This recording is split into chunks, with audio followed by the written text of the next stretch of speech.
Welcome, Carm Capriato, the Service Aftermarkets podcast pioneer with the gold standard of aftermarket business podcasts. Join me for Aftermarket Insights as we advance the aftermarket. And as always, know that you'll learn just one thing. Find us on your favorite podcast listening app and remarkableresults.biz or on my YouTube channel.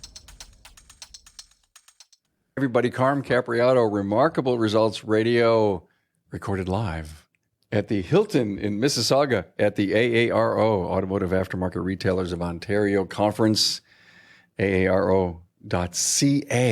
Thank you for having us here. We're having a blast. I think you've heard me say this over and over again. And I have Emily Chung with me. Hello. Welcome to the North. Thank you, Emily. Emily did 8 episodes with us over the years. 8. Shop tour. You've been on panels before. We talked about disc. Yeah. Please just go to the website, type in Emily or Chung, C-H-U-N-G, and listen to these. We talked about women's stereotypes, all these great episodes. It's been too long since you've been on, and knowing that we were coming up to the Toronto area and that you're from here at Autoniche, a family-friendly auto repair business in Markham. Yep. So I found out something very interesting. I said, Emily, let's do an episode. Carm, I just got back from China. Yeah. I said, oh my God, how cool is that? You took your 2 sons and your dad, and your dad has an interest in a rotor plant. Yeah. Did you ever wonder where your rotors come from, everyone?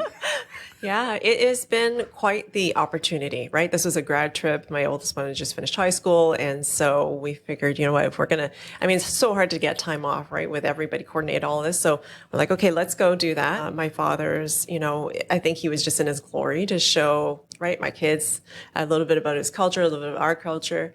And so it was really a good time. We spent about 3 weeks there. Now, if you're ever planning to go to China, I don't recommend necessarily that you go in July because it is crazy hot. By the time we left Shanghai, it was, high of 37 degrees Celsius. So, and then with Humidex, it was 47 degrees Celsius. So I don't quite know what that is in Fahrenheit. You'll just have to take my word that it was hot, stinking hot. It's got to be in the 90s. It was really hot. Because isn't 20 Celsius like 70 for us in the States? I think it is anyway. It was just a once-in-a-lifetime opportunity. And then, of course, besides doing some of the touristy stuff like the Great Wall and the Terracotta Warriors, we also got the opportunity to go see my father's plant. So that was nice. Now, my father is a wholesaler, and so he imports and then he sells to the jobbers that I buy from. So I still participate in that supply chain. And there's so many. And there's a lot of them that are, smaller, right, in scale. And so I think that is something that surprises people, just how many plants there actually are. Do they specialize? We're going to make only Chevy rotors, or do they try to make every rotor in existence for every application? I'm sure that it differs by the plant, to be fair. And I suspect it is any type, and especially like, the more popular numbers, that kind of thing. I know you've talked before in your episodes about even just parts proliferation, right? Yeah. When my father first started in the business in the mid-90s, he started with like 10 numbers. Now, every single car gets a minor change and it's all of a sudden a new part number, right? Yeah. And I think too, just, remember that a lot of these plants in China are also the OES suppliers over there. Sure. Right? And so they'll have a division of OES. They'll also have a division for the aftermarket as well. Yeah, OES. Years ago, I learned OEM versus OES. And OEM means that they, like a GM would make their own part, original equipment manufacturer. But if it was bought outside and it came in, they would call it an original equipment supplier. Yeah. Yeah. Oh, yes. I learned that a long time ago. But if it said OE in the beginning, it's got to be good. It's got to be Mr. Goodwrench. Yes.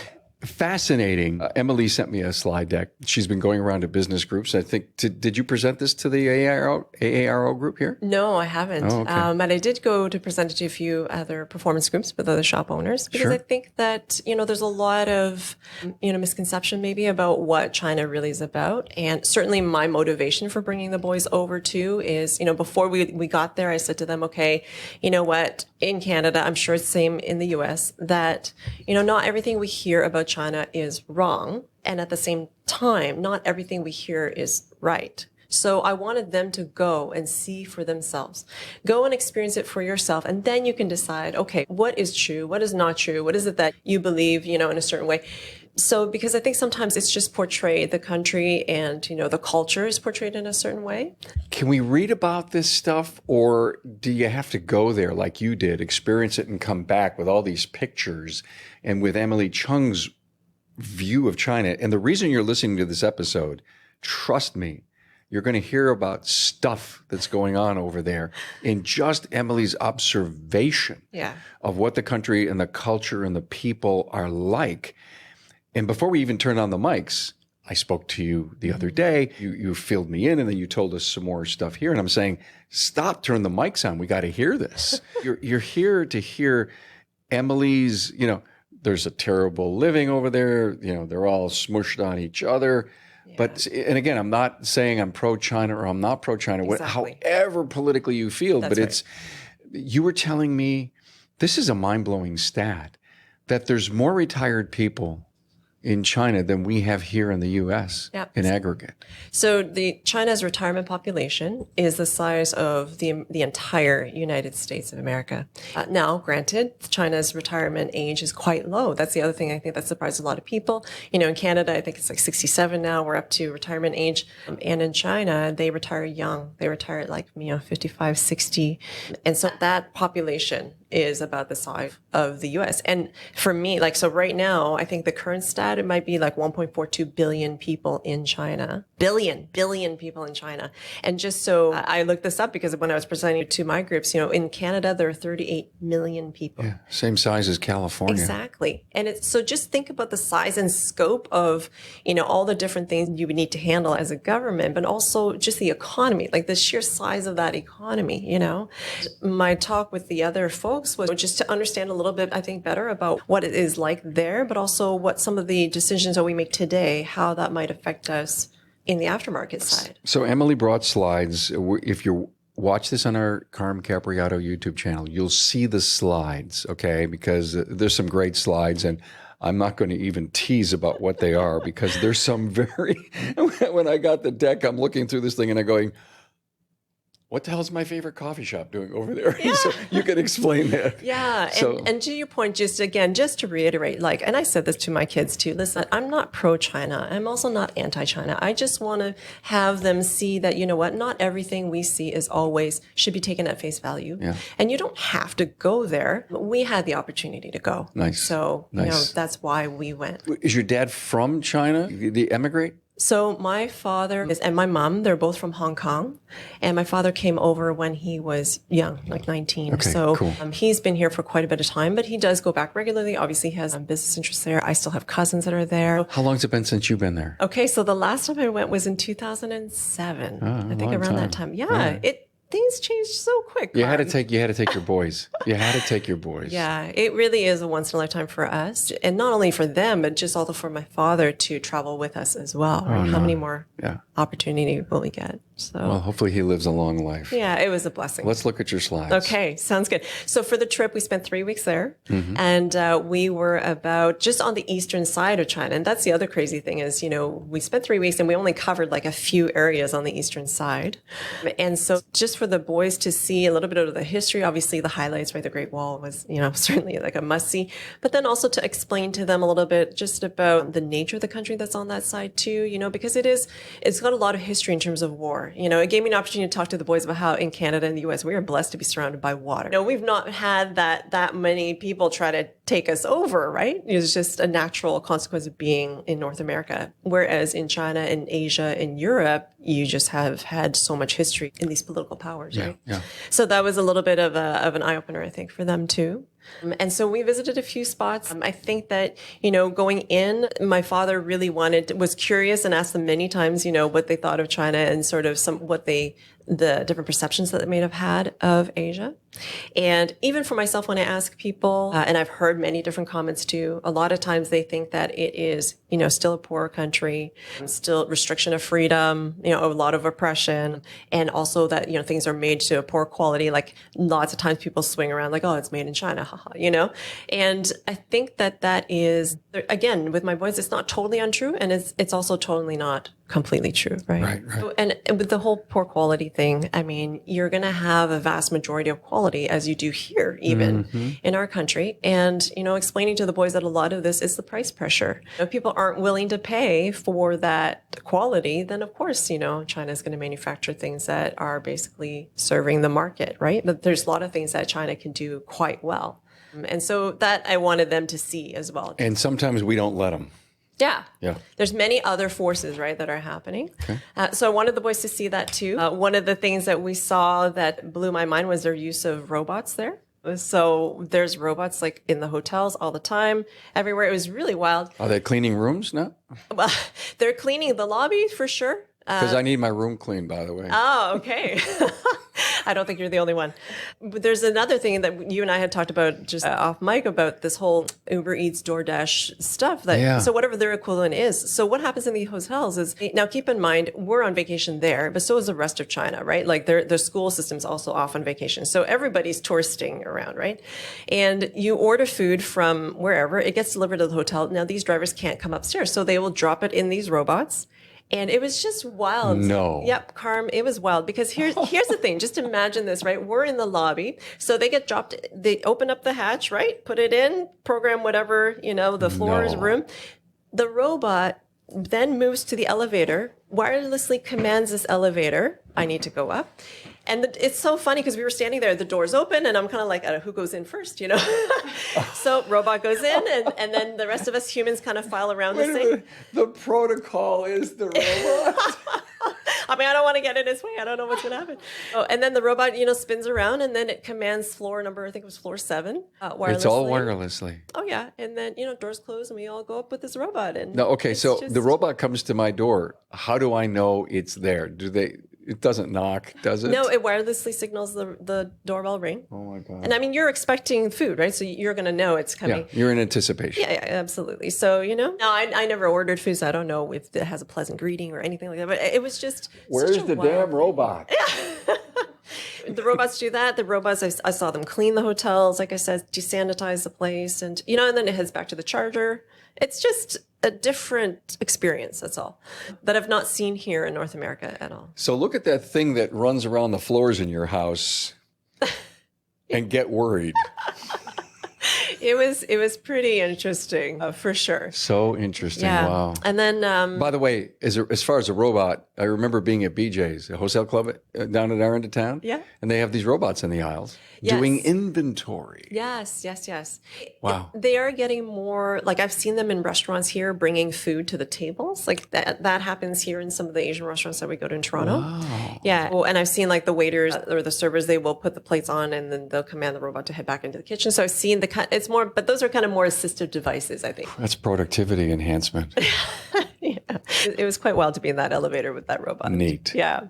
And then, we should have done a bingo card, but we saw, all of our favorite fast food restaurants over there. And so in the slides, you'll see like Tim's is over there. And I had to explain to people over there that, he's a hockey player. Yeah. For the rest of the country who doesn't know what Tim's is, Tim Horton is a coffee chain started in Canada. Yeah. All over Buffalo, by the way, because we're close to the Canadian border. Mm-hmm. I think Detroit has them. Most of the northern cities, it's a franchise operation, and I do love their coffee. Mm-hmm. And you told me that they're competing at a completely different level. Way different level. You go to Tim's there, and there is no medium double. There is lattes, cappuccinos, Americanos. I ordered a flat white, tasted great. They are competing, and their flat white or their Americanos are not the same as even the Tim's version here. Like, it just tastes on a whole different level. Now, they're competing with different. But do they have a richer espresso? I mean, what kind of espresso do they use? They're probably doing their own coffee over there. I'm not sure. I do know, though, that it tastes more premium, if that makes sense. Yeah. And then, there's also, you can see the picture of Starbucks there too, right? So that particular Starbucks was in Beijing, and it was one of their reserve Starbucks, and they serve whiskey barrel aged blackcurrant cold brew. And I'm like, at Starbucks. At Starbucks, why is that not here?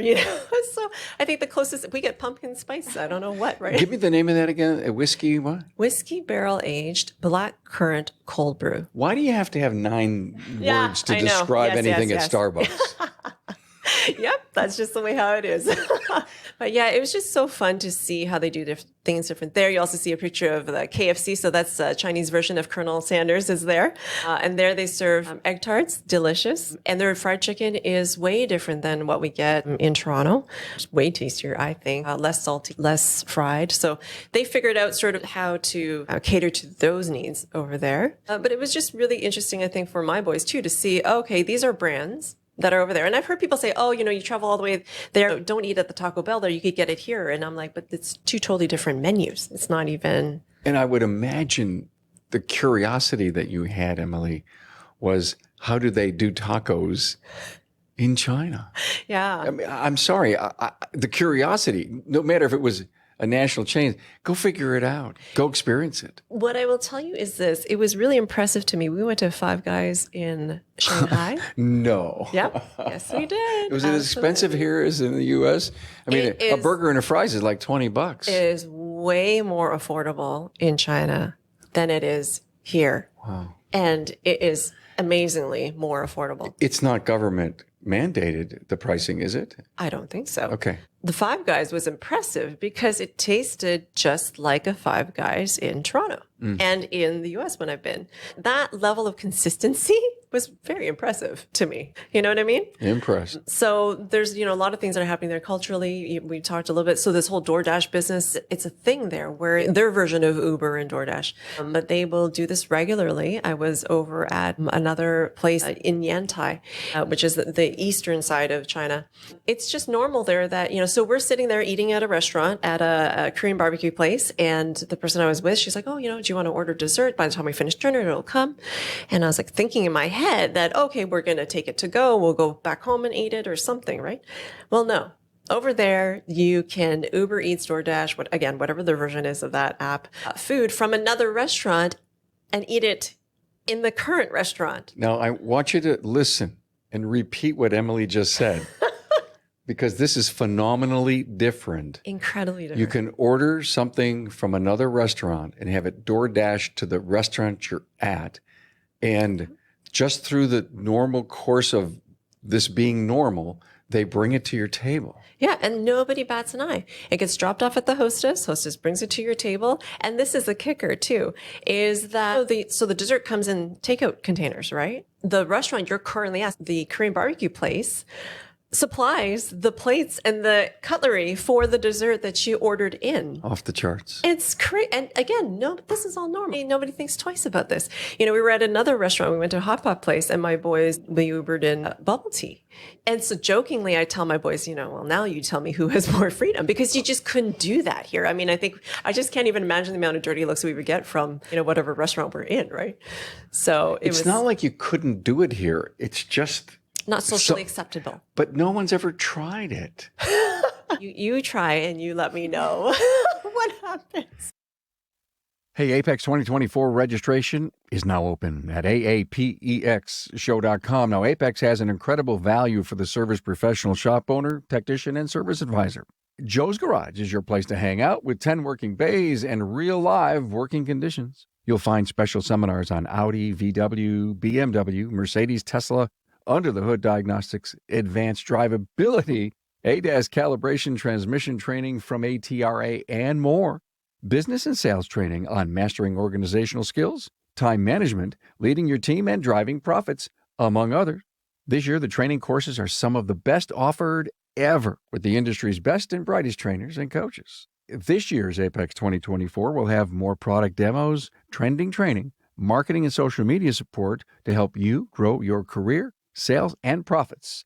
Remember, if you earn your living in the aftermarket, then AAPEX is the expo for you. Continue listening as we bring you the latest from AAPEX 2024 and save the date, November 5th through the 7th. Don't hesitate. Go to AAPEXshow.com. Hey, let's face it, your shop management system is the single most important tool in your shop, period. NAPA Trax has made selecting the right shop management system easy by offering the industry's best, most comprehensive SMS. Now, it all starts when a local representative meets with you to learn about your business and how you need to run it. After all, it's your shop, so it's your choice, and having local representation is a huge plus. Customizing Trax to your business, whether you're a one-person shop or a large multi-bay or multi-location company, a representative consults with you to help optimize your shop's workflow, efficiency, and profitability. Trax always has the flexibility to do business how you need to do it, which means it can also grow as your business grows. And unlike the other guys, will be there for you after installation with the best training and support in the business. Yes, a learning management system tailored to each role in your company. Simply put, Trax was designed and built for shop owners just like you. Visit us on the web at NAPA Trax, that's NAPATRACS.com. Hey, ever wonder how your labor rate compares to your market and state? You now have a site where you can confidentially upload your rate and see other labor rates published in your market. LaborRateTracker.com is an important site to know about. Currently, the database has over 1,000 shops participating and growing every day. But there's more to setting your rates than finding out what others charge. You should look at the labor rates in your state and town to gain a complete picture of the labor rate landscape. Hey, it's easy. Get market intelligence like never before at LaborRateTracker.com. This is just off the charts. I don't want to go down a rabbit hole, but if you owned a restaurant and you said to your customers, you started this campaign that says, hey, if you'd love to get dessert from the ice cream shop down the road, just get it Ubered or DoorDashed here. We'd love to have you hang around. Maybe they drink more, maybe they do. And just see. It's a test. See what happens. It could take a year to have something catch on, and you could be a magnet for, I'm going to Carm's restaurant and I'm getting ice cream from the shop down the road delivered. Well, yeah, because how many times are we out for dinner and we feel like a dessert or whatever, and so we go to the next, restaurant, right? For dessert. We do it all the time. Yeah. We eat the main course and then we hop in our car and we go get fat. I can understand maybe if the restaurant didn't have its own dessert, but this is just, even if it has its own, you could bring in.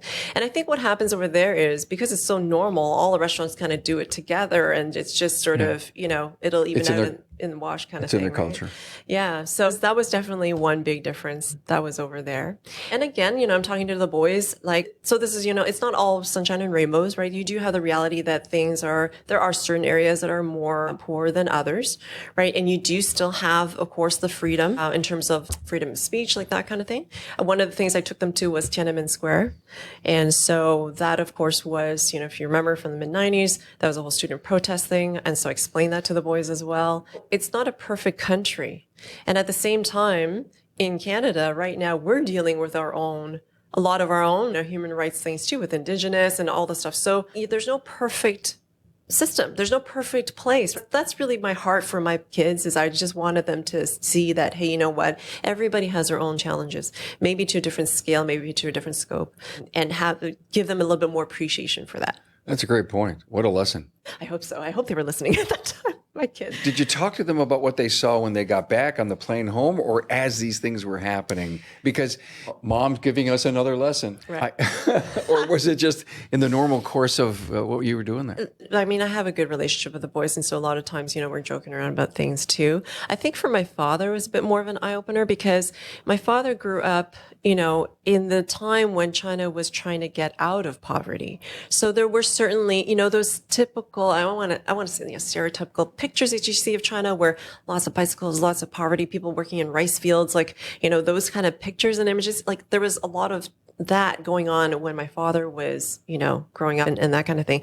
China was just in a different time. Now, though, this generation, like my kids, I just feel like Asian culture is a little bit more common now. They all know Pokemon now, right? There's K-pop and bubble tea places everywhere where I'm at. And so for my kids, they don't necessarily have that image of Asia. So it is a bit generational, I find, in terms of just what they think China is like. Does that make sense? I must have, Okay. I must have missed the memo on bubble tea. Do you know what bubble tea is, Chris? Yeah, you won't like it. I won't that's awesome. Black coffee. Black coffee. Okay, I won't like bubble tea. Bubble tea's a thing. Does it bubble in your cup? No, far from that, sir. Okay. Yes, yeah. Tapioca in a drink. No. Yep. And I love tapioca. Well, but these are large, chewy tapioca. Yeah. So I don't even know how to best explain this. But Tracy, you're gonna have to try. Maybe you never know. A man might be more adventurous than you think. All right. Wow. Yeah. So that was a lot of the sort of cultural stuff. We then, obviously showed my boys that manufacturing plant. One thing that I talked to the boys about is, there's always this talk about the wages, right? The disparity of wages. Yeah. Talk to me about it. And so, while I don't disagree that there's a disparity of wages, for the boys, I wanted them to just food for thought again, right? Is that the manufacturing plants, and this has been happening even when I was a teenager. So in the mid-90s even, not every manufacturing plant plant does this, okay? But the one that we went to go visit, they also provide residence and food for their employees. Now, it's not like a restricted kind of compound. You must eat here and you must live here. If you want to live somewhere else, no problem. And there's also residence provided for you and your family. The kids go to school right in the city. They're free to come in and out. There's also canteen on site. And so if they want to have meals there, but if they don't, they can cook their own meals in their apartment. Like, it's not a restricted kind of compound. That's not the impression I want to give you. But I did tell the boys, like, you know what, if your food and your residence is, the primary bulk of your expenses, then really that you can understand a little bit more in terms of the wage situation. So you're going to earn more if you're more self-sufficient. You have the opportunity to. It's not that the employer or the plant's going to pay you more if you choose to live outside the city, right? That's still a decision you make yourself. I see. But that's no different than me deciding where I want to live. Okay, so if I'm on assistance, pretty much the government or the employer doesn't pay you a huge wage because you're already getting part of your sustaining costs taken care of. Yeah. Because we always say, well, they're only making $1 or $2 an hour, and that's why all this stuff is so cheap and they're not skilled. No. That's not true. The stuff is cheap because we are not willing to pay for more. I mean, how many times do we go into, Walmart and think about the pricing? But it's not government assisted, it's the employer. So in this particular case, it's a manufacturing plant. This is part of the compensation package, right? Yeah. And again, it's for you and your family. It's, again, you're free to come and go as you'd like, your day off, Now, it made things a little bit more interesting during the pandemic for the plant, right? Because now everybody's living together and they were also on lockdown and all this stuff. So that was another challenge that they worked through as well. But yeah, it's just, again, food for thought on this whole wage conversation. Did you see a lot of cars in Beijing? Oh, man. It was wild. So you have different cities. You have they call them tier cities. So tier 1 would be places like Beijing, Shanghai, and so the smaller the population, the different tier number that you would get. Just so we're well aware too, is that a small town, what we call a small town in China, the small town still has a lot of people. They have maybe about 800,000 people is a small town. Small town. Yeah. And I think for those of us who are in GTA area, when I was looking this up, Kitchener, I think has a population of 242,000. We kind of call it. How many did Toronto have? 5 million? That I don't know. Okay. I don't have that off the top of my head. But could you find that out, Trace, real quick? Just keep in mind that a small town in China is also a lot of people. So anyways, Beijing traffic. So traffic is crazy in the big cities. But in Beijing, it is 6 lanes one way. 6 lanes one way, 12 lanes altogether, another 12 going the other direction, 3 lanes trying to make a left turn. And then you got scooters and people and all this stuff too, right? It's just wild, the number of vehicles that are there, the traffic considerations that they have. Now, there's a lot of cameras there. So one of the things I think that people don't realize, certainly my boys didn't, is, the police officers that you see there, they don't carry firearms. Here in Canada, you get pulled over for a traffic stop and the officer's bulletproof vest and you got a ton of, gear with him. And over there, they have, tasers, but it's a very different thing to be interacting with somebody and trying to defuse them with a taser versus like a firearm. So at any rate, they have a high level of security. There's a lot of these cameras happening and they're taking pictures a few times a minute in some of these intersections. There's obviously that concern of they're being monitored and all this stuff. And the truth is, I was telling my boys, that might be true that they're getting monitored there, but at the same time, don't kid yourselves. Like, my phone is tracking everything that I'm doing. Every time I spend money at a credit card, right, or a debit card, they know what I'm buying. It's just a different level, I think. Yeah, I know. What's the crime like? What do you hear over there? The crime is low, and it could be because of this monitoring thing. But yeah, I felt very safe to be in those places. Now, again, right, are you going to have certain areas where it's not as safe as others? Sure, but that's what you have in Toronto too, right? You name an intersection in Toronto, and the people will have all sorts of interpretations and perspectives on the safety, right? So, I'm talking to Emily Chung, Autoniche, family-friendly auto repair, Markham, Canada. Where's that in relation to Toronto again? So we are northeast. Northeast. Yeah, just a touch. Northeast. We're northwest here in Mississauga, so you're on the opposite end. Yeah, you're on the western side of Mississauga for sure. Thank you for being here. She went to China with her family. Her dad is a wholesale rotor distributor here in Canada, and he's got an interest in a plant over there. And when she told me, we visited a rotor plant and a lot of really cool stuff. is you're seeing some of the pictures that Emily brought back with her. 2.9 million live in Toronto. Oh, okay. It's a pretty damn big city. It is pretty. It is pretty big. Yeah. Yeah. Well, that makes sense. All the traffic congestion, I guess. Would you go back? When are you going to go back? I'll probably head back maybe in a few years' time. But everything's always changing there, right? And even the amount of EVs that are there, it's just so interesting there because they just have so many different manufacturers over there compared to here. Here you can probably rhyme them all off within a few seconds. And there they have not only the imported vehicles, so the European and North American, the American cars, but they also have their own Chinese brands as well. Tons of EVs there, right? That's the market. And the other interesting thing there is that these software companies now are getting into EVs too. Huawei has their own vehicle lineup. Xiaomi is another company over there that's known primarily for their electronic stuff. They've got a beautiful vehicle coming out. Oppo is another one that is there. So not only do you have, the traditional vehicle manufacturers, you now have technology companies coming up into this space too. So it was just really interesting to see the amount of choice that's there. Emily, when this episode releases, we would have already released an episode a few weeks back with Derek Kaufman. He always comes on and gives us his research that he's done on EVs. And this whole episode is all about China's impact on the EV world. So I just want you all to go back, use the thoughts, the feelings that you're getting from this episode with Emily on China, and go back and listen to Derek Kaufman's episode. It's really, really good. Yes, there's so much food for thought when it comes to outside of our bubble. And again, this is not, it's not saying that they're the perfect place of how they're doing things, and neither are we. But I do think that some people just don't really understand what happens when it comes to a global scale. Some other food for thought that, I wanted the boys to see is we all want a better economy. Right. And anybody that's taken Economics 101 knows that trade is the way to do it, right? Because there's opportunity cost and, we do things better and this is how you benefit both. And the concern that I have, and I shared this with the business owners too, as well as my kids, is we are starting to close in. We're starting to undo some of the stuff that we had, made grounds on before. One example is a few administrations ago, the United States. Now, I'm going to give the United States as the first thing, but then fully understand our Canadian government also followed suit.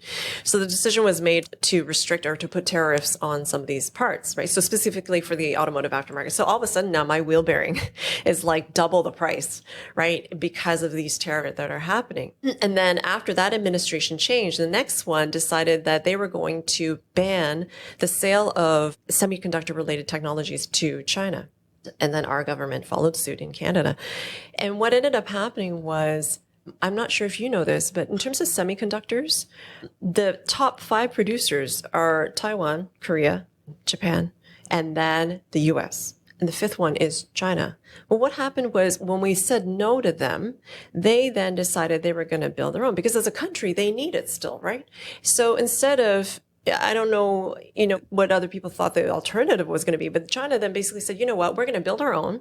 And not only that, we're going to now sell to your competitors. So we essentially made them our competitor. And there's no taking this back. It's not like all of a sudden we can open up and say, just kidding, you can now buy from us again. China's like, no, we're good. We just and so this is kind of the ripple effect that happens.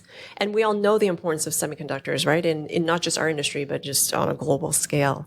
And that particular episode that you mentioned, right? I know that he covers a little bit about how do we engage China then, I guess, right? Absolutely. His whole part of the premise, and I don't want to give the great episode away that Derek did, he was talking about, and I think it was the 80s. I am not sure, listener, if I've got this timeline right. But Japan was making some really good stuff. And we said, hey, come here, build plants. We'll buy your vehicles. And kind of what he's saying is that we need to do that with China because they're making some really good, neat, powerful, long-range stuff over there. Yeah, the battery ranges there are much longer. Yeah. And so it's just, again, a different way of seeing, okay, how do we solve this problem, right? I think one other thing is that, again, food for thought is that as the world tries to go to more electrification of everything, the reality is that China has a lot of advances in that whole process.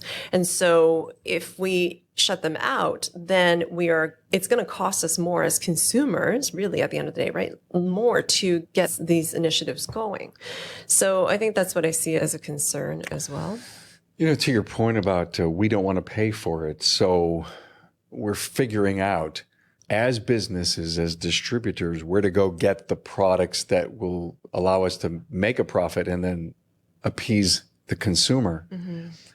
And when you think about where the economy is and the monies that we don't have, if we could just get more cash into the hands of all of the consumers, it may allow us to want a higher quality bit of merchandise coming from China. Yeah. I mean, at least it's you have a economic, choice, it's right? give or take, it's high or low, it's all of that. And apparently in the last 3 years, we're demanding cheap. Yeah. And I mean, it's just not a sustainable thing, right? And there's a lot of talk about our Canadian economy slowing down. Now, there's a lot of talk about the Chinese economy slowing down. I mean, Yeah, I heard a lot about that. yeah, but what's interesting is, so they're slowing down, and when I'm reading about it, they're grappling with things that are very similar, like affordable housing, those kind of things. And I'm thinking that's no different than us here, Yeah. right? And so I think it's such an interesting thing once you've experienced and once you consider it, I guess, is that we are all trying to solve the same problem, and this idea of closing in and shutting other countries out is really not the right way, I believe, to do it. You get so much further when you try to engage each other. And then the last piece that I want to share with my boys is that even though we don't agree, I guess, on political, free market or not, that kind of thing, at the end of the day, we are about advancing people. And so how do we do this with respect for how they run their systems both ways, right? So there's a bigger picture at hand, of course. But that was my intention with at least my kids and at least sharing my journey with the other shop owners. Thank you for this. Are you still teaching? I am still teaching. So when you mentioned the OES thing, I was like, oh man, I hope my students are listening to this. Because that's like lecture 1. Oh, Is it? yes. Oh, yeah. Oh my God. Tell our audience, because they haven't heard from you in a while, what is it that you're doing, you're teaching? So this semester I'm teaching Intro to Aftermarket at Georgian College in their Automotive Business School. Damn. What I will share with you this is that it's quite an interesting thing to get the students to wrap their head around how large the aftermarket really is. I want to be in one of your classes. Oh. Yeah, me too. I'll spare you from that. No, I want to go there and teach with you. Yeah, she's right. Yeah, you know what? It's such an interesting thing because you got to remember they're 19, 20 years old, their first year, right? First year, second year, quite young. And they've just been bombarded with the OEMs, right? Toyota, Ford, and so in their heads, they grew up with this idea that the OEM is just massive, right? And so one of the first slides that I show them is a life cycle of the car where it goes from raw materials all the way to recycling. And, the OEMs just play in a tiny little space. And so it's repeated many times throughout the weeks that I have with them because, repetition is key, right? So, but it is interesting for them and just them grasping, okay, well, if I have an NGK spark plug that goes into a vehicle that rolls off the line, that is considered an OES, okay, part. But if I buy the same NGK spark plug from the dealer's parts department a few years later, that part is now considered in the aftermarket, right? So kind of getting their heads wrapped around, even though I bought it at a dealer, we're now in the aftermarket space. It's quite interesting. Boy, can we go on, you and I? We could talk for an hour on this because of course, I have my opinions, and a lot of it's just perception and branding. Yes, agreed. Yep, absolutely. Okay. Thanks for confirming what I've felt my whole life. Yeah. This was great. Thank you for the whole entire experience from China. Oh, thanks for giving me a way to share it. Oh, my. And I hope that the listeners, again, food for thought, just maybe learn something different. Yeah, I love it. Emily Chung, thanks for being here. Thank you.